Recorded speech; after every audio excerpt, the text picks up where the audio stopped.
Jadilah pengikut Rasulullah yang sejati, emang ngikutin begitu. Kita tidak lebih penting dari Nabi. Jangan bilang Nabi istighfar satu hari 70 sampai 100 kali. Oh saya bisa 1000 kali. Biar mampu 1000 kali, Nabi cuma 100 kok, selesai.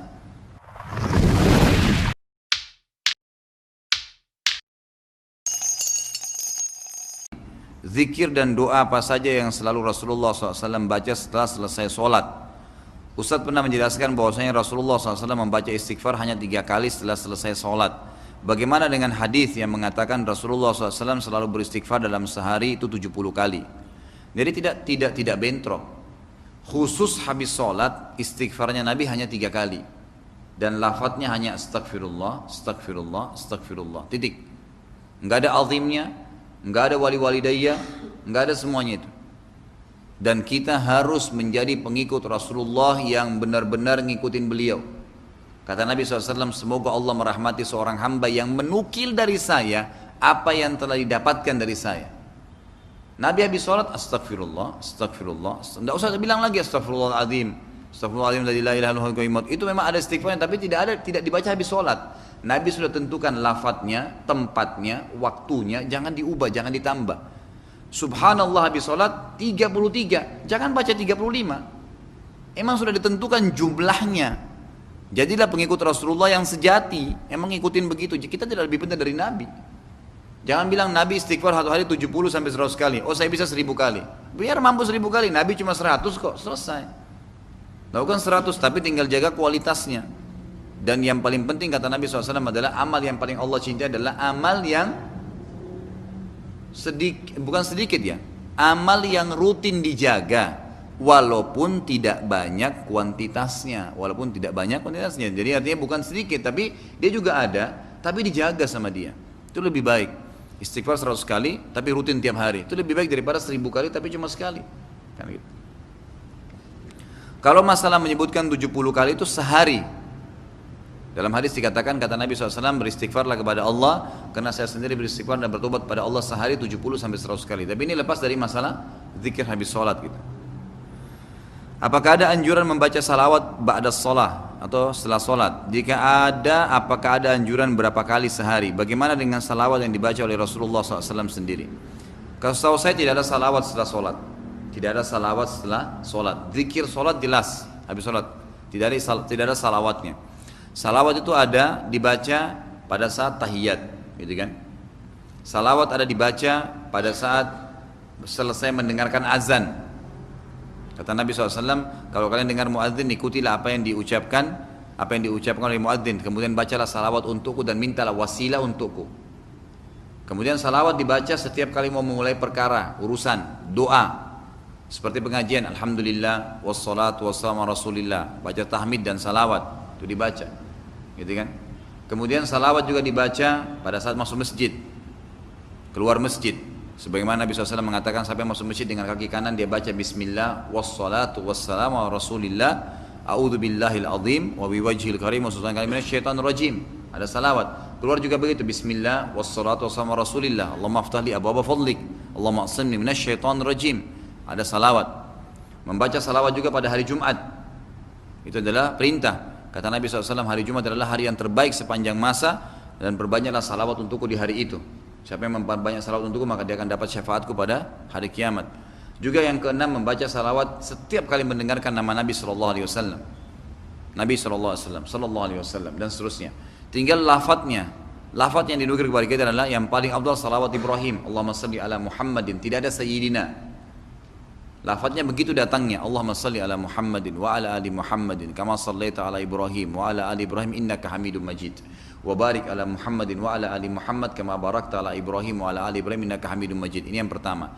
Yang kedua, Allahumma salli ala Muhammadin wa azwaji wa dzurriyyatihi kama sallaita ala ali Ibrahim innaka Hamidum Majid wa barik ala Muhammadin wa azwaji wa dzurriyyatihi kama barakta ala ali Ibrahim innaka Hamidum Majid. Yang ketiga adalah Allahumma salli ala Muhammadin ya wa ala ali Muhammad. Ada juga lafaz yang datang Allahumma salli ala Muhammad. Cukup.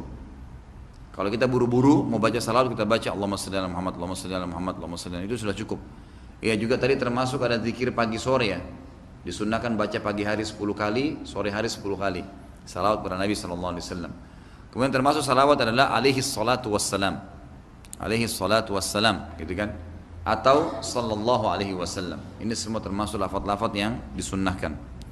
Apakah ada bacaan waktu antara sholat fardu? Apakah ada batasan waktu antara sholat fardu dengan sholat rawatib?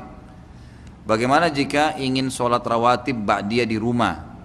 Rawatib sudah tahu ya, kalau yang belum tahu 12 rakaat sehari semalam, 2 rakaat antara azan iqamah subuh, 4 rakaat sebelum duhur, 2 rakaat sudah duhur, 2 rakaat sudah maghrib, 2 rakaat sudah isya, namanya sunnah rawatib.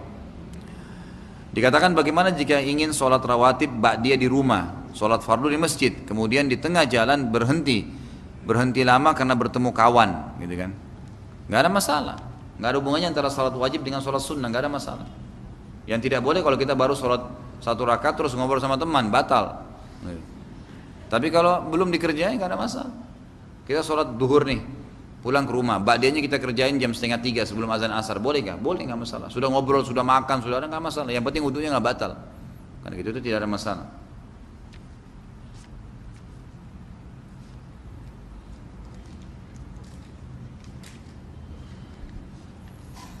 Apakah doa dalam bahasa Indonesia pada saat sujud dapat dilafadzkan atau cukup diucapkan dalam hati? Sudah saya jelaskan khilaf di antara ulama, sudah berulang kali ini. Jadi pendapat ulama mengatakan boleh, nggak masalah. Dan lebih kuat pendapat ulama mengatakan dengan lafadz, bukan dengan hati. Karena umumnya tidak pernah ada riwayat yang menjelaskan zikir dan doa dalam hati, nggak ada. Tapi ada dilafadzkan. Sampai sholat sirriyah itu, sholat duhur dan asar kan tidak boleh kerasin suara ya. Maksudnya sir itu adalah mengecilkan suara, bukan menghilangkan suara. Jadi kalau Bapak Ibu sholat duhur suaranya hilang dalam hati, pasti tidak khusyuk. Makanya ulama bilang dikeluarin, termasuk sunnah Nabi SAW mengeluarkan suara hanya dia yang dengar, sehingga dia bisa konsentrasi. Kalau dalam hati pasti menghayal. Makanya nggak ada namanya bacaan dalam hati. Quran dibaca dengan keluarin suara, sholat dengan keluarin suara, doa dengan keluarin suara, zikir dengan, tapi sebatas kita saja, nggak boleh teriak-teriak. Itu dimaksud. Bagaimana hukumnya memeriksa diri ke dokter spesialis yang berbeda jenis kelamin dan dokter tersebut harus melihat aurat kita, bagian sensitif dalam pemeriksaan tersebut. Cari dulu dokter yang lain. Alhamdulillah banyak gitu. Cuma kadang-kadang kita malas gitu kan, atau gengsi. Banyak dokter perempuan, masya Allah di Indonesia kalau kita lihat masuk kampus kedokteran itu penuh, mungkin perempuan lebih banyak dari laki-laki. Kenapa harus cari dokter laki-laki? Kan banyak gitu, apalagi harus buka aurat. Walaupun ulama mengatakan dibolehkan dalam keadaan darurat, karena dalam pengobatan itu ulama mengatakan sama hukumnya dengan jihad. Kan waktu Nabi SAW jihad kayak perang Badar, perang Uhud, semua peperangan Nabi itu ada sahabat-sahabat yang ikut. Gunanya mereka sahabat ini untuk mengobati sahabat-sahabat laki-laki yang kena luka. Kan gitu. Jadi kalau luka mereka yang jahit, mereka yang tutup, mereka yang bersihkan. Perempuan-perempuan ini, karena yang laki-lakinya disebut perang. Ulama menariknya dalam pengobatan sama, darurat. Tidak ada dokter yang bisa kasih melahirkan perempuan, maka harus dokter laki-laki. Apa boleh buat? Tapi kalau masih ada bidan, masih ada dokter perempuan, kenapa harus? Ya gitu. Namanya muru'ah itu. Apa itu muru'ah? Menjaga kehormatan agama, gitu kan? Kalau masih bisa makan duduk, jangan makan berdiri. Kalau darurat, nggak bisa lagi, harus makan berdiri, apa boleh buat? Nggak ada tempat duduk. Tapi kalau tempat duduk, dapat pahala duduk makan. Namanya muru'ah, menjaga kehormatan agama. Maka cari lebih baik yang sejenis gitu. Saya mau dijodohkan dengan orang tua saya, tapi orang tua saya tidak melihat calonnya secara menyeluruh. Sedangkan saya ingin wanita yang sudah jadi soleh, sudah jadi atau soleh. Kata orang tua saya, dia bilang nanti biar kamu yang merubah pelan-pelan. Kondisi calon saya belum tahu, tapi dengan kata merubah pelan-pelan ini saya takut karena saya melihat dari istri, dari kakak saya, dari menikah sampai sekarang tidak ada perubahan. Mohon nasihatnya Ustaz. Jadi ini yang saya bahasakan tadi ya, tidak boleh ada PR dalam rumah tangga. Jadi kalau anda bilang, ini perempuan tidak pakai jilbab, tapi saya suka Ustaz, nanti saya ubah dia, pakai jilbab. Itu berarti anda menyiapkan PR di rumah tangga. Rumah tangga bahtera baru kan, ada ombak-ombak nanti nih yang kita lalui, ada gangguan tetangga, ada mertua, ada ini, ada macam-macam gitu kan. Maka jangan sampai ada PR-PR yang dibawa sebelumnya. Itu menyiapkan PR namanya. Cari orang soleh sekalian. Lalu bagaimana saya hadapi orang tua saya? Jelaskan dengan argumen yang benar. Bukan termasuk durhaka dengan orang tua kalau kita berargumen yang benar, enggak. Dengan baik itu jelaskan. menurut saya begini ayah, ibu, menurut saya begini, karena ada pertimbangan ini dan seterusnya. Kalau saya harus ubah, saya harus mengeluarkan lagi energi ekstra, padahal saya butuh dia untuk sudah bisa siap melayani saya, mendidik anak-anak saya. Berikan argumen, sambil doakan kepada Allah Subhanahu Wa Taala, gitu kan? Dan kita juga boleh ya sebagai anak itu untuk menunjukkan masalah apa namanya pilihan kita, misalnya opsi saya seperti ini, opsi saya seperti itu, gitu kan? Jadi kita bisa berikan gambaran. Insya Allah tidak termasuk durhaka dengan orang tua tuh. Ustaz, anak telah menikah, tapi pernikahan anak itu diawali dengan pacaran. Anak menyesal dan bertaubat. Apakah Allah tetap tidak akan memberkahi keluarga anak? Mohon doanya Ustaz. Semoga Allah memberkahi keluarga anak. Kalau taubat sudah berbeda. Kata Nabi SAW, at-taubat tajubbu ma qablaha. Taubat mengampuni salah-salah yang lalu. Kalau sudah berlalu ya sudah. Afallahu amma salaf. Semoga Allah maafkan sudah berlalu. Yang penting sekarang diperbaikin. Tapi jangan yang terjadi pada kita dibiarin juga terjadi pada anak kita nanti. Banyak orang begitu. Dia ini hamil di luar nikah, terus dianggap sukses nikah dengan suaminya. Anaknya juga nggak apa-apa nanti hamil di luar nikah. Naudzubillah. Jangan kesalahan kita dibawa kepada anak-anak gitu. Jadi kalau sudah berlalu, insya Allah taubat sudah cukup mengampuninya.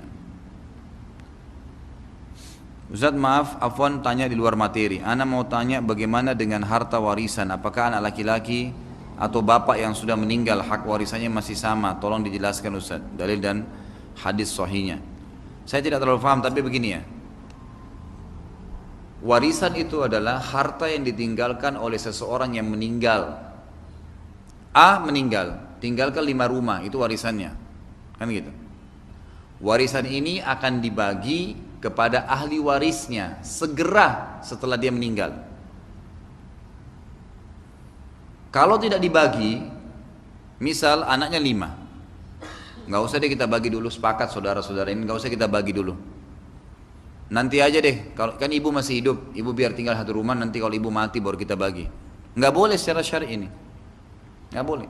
Harus dibagi, walaupun belum diambil. Misal 5 rumah, 5 anak, bagi langsung menurut hukum syar'i. Kalau ada perempuan dapat 1, laki-laki dapat 2 bagian, gitu kan? Karena laki-laki punya kewajiban menafkahi keluarganya, kalau perempuan tidak punya kewajiban untuk itu. Dia kalau tidak nikah orang tuanya punya kewajiban nafkahi, kalau dia sudah menikah suaminya punya kewajiban menafkahi, gitu kan? Baik, bagaimana caranya dibagi?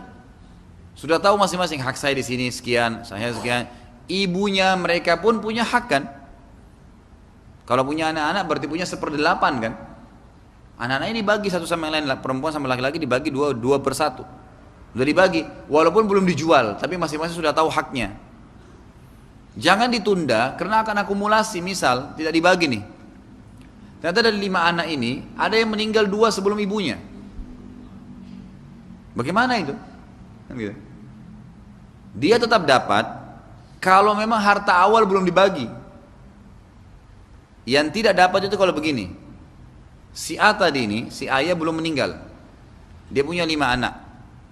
Ternyata anaknya dia yang kedua meninggal sebelum ayahnya, meninggal sebelum meninggalnya pemilik harta, si A. Maka si anak ini tidak dapat warisan, termasuk anak cucunya, nggak ada warisannya. Dari si A ya, nggak ada warisan karena dia meninggal sebelum yang punya harta meninggal. Tapi kalau si A, ayah meninggal duluan, maka anak-anaknya punya hak. Kalau belum dibagi, dibagi. Walaupun mereka sudah meninggal, ahli warisnya tetap dapat. Karena memang hak mereka awalnya gitu. Jadi tidak boleh warisan ditunda. Harusnya dibagi langsung pada saat itu. Apakah anak yang sudah yatim masih ada hak hak yatim bila ibunya sudah nikah lagi? Apakah masih disebut yatim? Yatim itu definisinya adalah seseorang laki-laki atau perempuan yang meninggal ayahnya saja. Kalau ibu nggak ada istilah yatim. Indonesia supaya dikasihani ditambah piatu, gitu kan? Jadi kalau yatim ayahnya mati, piatu kalau ibunya mati, gitu kan? Jadi tidak ada piatu dalam Islam, cuma yatim saja. Anak yatim. Siapa itu yang seorang anak yang ayahnya meninggal dan dihitung yatim selama dia belum balik. Kalau sudah balik bukan yatim lagi, masa nenek-nenek ngaku yatim gitu. Masya Allah banyak sekali. Ini saya baca satu kalimat ada poligami nih, terakhir lagi. Ini pihak laki-laki ini selalu jadi gara-gara ya. Sabar ya ibu-ibu ya.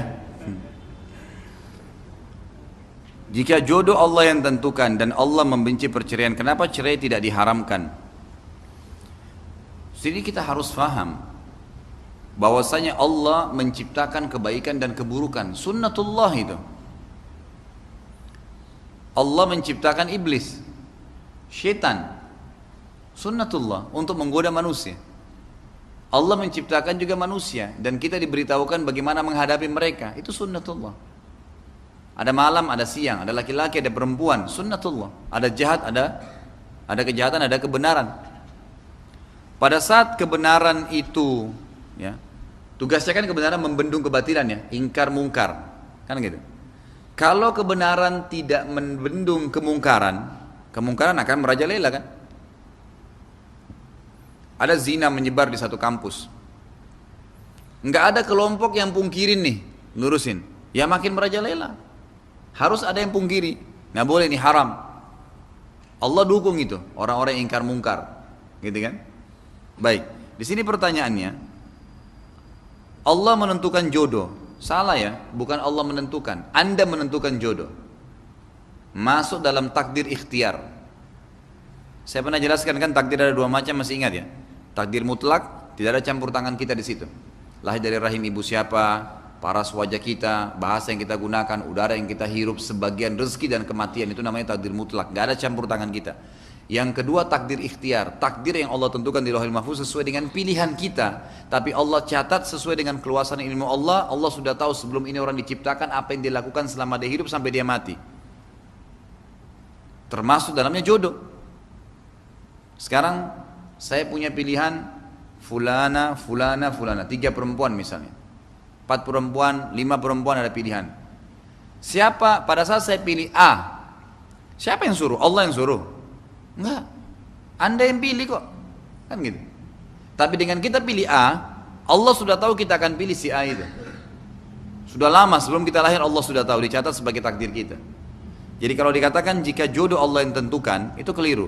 Kita yang tentukan. Tapi Allah dengan sunnatullah, kita pilih seorang pezina, seorang pembohong, akibatnya adalah dia akan sering bohong. Sunnatullah kan. Minuman ini nggak boleh racun, tetap kita minum, ya mati. Gitu. Udara, tutup hidung kita nggak nafas, ya mati. Sunnatullah gitu kan. Nikah sama orang buruk, hasilnya akan buruk. Allah sudah tuntun, jangan nikah sama orang buruk ya, nikah sama orang baik. Orang baik itu cirinya gini, gini, gini. Terus sudah kita jelasin. Nikah dengan orang baik, maka akan baik hasilnya. Pilihan dia sendiri. Gitu kan? Di sini Allah SWT tidak haramkan perceraian. Kenapa tidak diharamkan? Karena perceraian adalah solusi dalam Islam. Sekarang ada orang menikah, la qaddarallah, menikah dengan seseorang. Awalnya kelihatan baik dan segala. Ternyata setelah ketahuan dia seorang perampok. Dia orang yang zalim, memukul, nggak sholat, menipu, pezina. Lalu terus solusinya apa? Cerai. Kan gitu. Nggak mungkin seorang mukmin atau mukminah bertahan di naungan atau bersama dengan orang jahat, gitu kan? Kalau tidak ada cerai bagaimana? Seperti orang Katolik tuh. Tahu nggak kenapa orang Kristen Katolik sekarang susah sekali mereka nikah? Laki-lakinya itu nikah nanti umur 40 tahun, 45. Tahu kenapa? Mereka lebih senang untuk kumpul kebo. Biar punya anak haram nggak apa-apa. Karena dalam agama Katolik kalau sudah nikah nggak boleh cerai. Nggak boleh cerai. Makanya mereka kalau sudah nikah, kalaupun tidak saling cocok, ya sama-sama punya selingkuhan, nggak apa-apa. Ketahuan, tahu ini punya pacar, punya selingkuhan, tapi tidak boleh cerai. Dalam Islam cerai solusi. Kalau ada masalah yang kita hadapi buntu, ya sudah, gitu kan? Maka cerai, nusyud, membangkang, diceraikan. Jadi memang Allah tidak haramkan karena dia sebagai solusi, tapi tidak boleh juga dianggap remeh sehingga menjadi bahan mainan. Sebagaimana Nabi SAW mengatakan jangan main-main di 3 hal, di pernikahan, perceraian, dan rujuk kembali setelah cerai. Mungkin sampai sini dulu. Kalau benar dari Allah, kalau ada salah dari saya mohon dimaafkan. Subhanakallahumma bihamdika asyhadu an la ilaha illa anta astaghfiruka wa atubu ilaik. Wassalamualaikum warahmatullahi wabarakatuh.